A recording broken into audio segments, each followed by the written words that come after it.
দেখা না দিলে আপা কথা কইও না,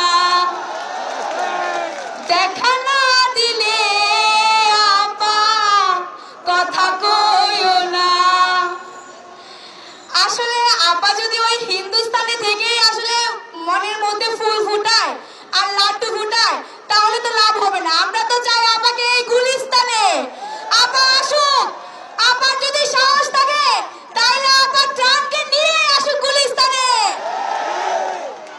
আমরা বলবো যে নূর হোসেনের গণতন্ত্র দিবসকে আপা পুঁজি করে আজকের এই গুলিস্তানে তারা সমাবেশ ডেকেছে। সেই নূর হোসেন কি ছিল, তার বুকে কি লেখা ছিল? স্বৈরাচার নিপাত যাক। যেখানে প্রধানমন্ত্রী শেখ হাসিনা, সাবেক প্রধানমন্ত্রী শেখ হাসিনা নিজেই স্বৈরাচারী ছিল, সে কিভাবে নূর হোসেনকে তার পুঁজি করে এইখানে সমাবেশ দেখতে পারে?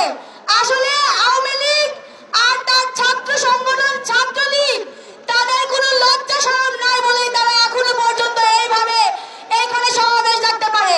ফুল ফুটেছে আবার মনে, পাপার কত যে আপন,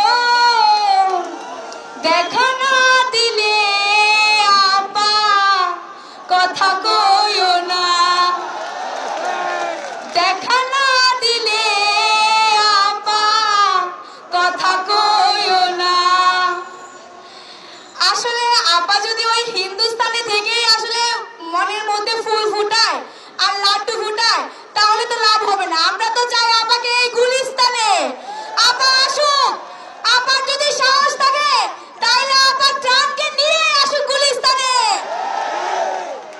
আমরা বলবো যে নূর হোসেনের গণতন্ত্র দিবসকে আপা পুঁজি করে আজকের এই গুলিস্তানে তারা সমাবেশ ডেকেছে। সেই নূর হোসেন কি ছিল, তার বুকে কি লেখা ছিল? স্বৈরাচার নিপাত যাক। যেখানে প্রধানমন্ত্রী শেখ হাসিনা, সাবেক প্রধানমন্ত্রী শেখ হাসিনা নিজেই স্বৈরাচারী ছিল, সে কিভাবে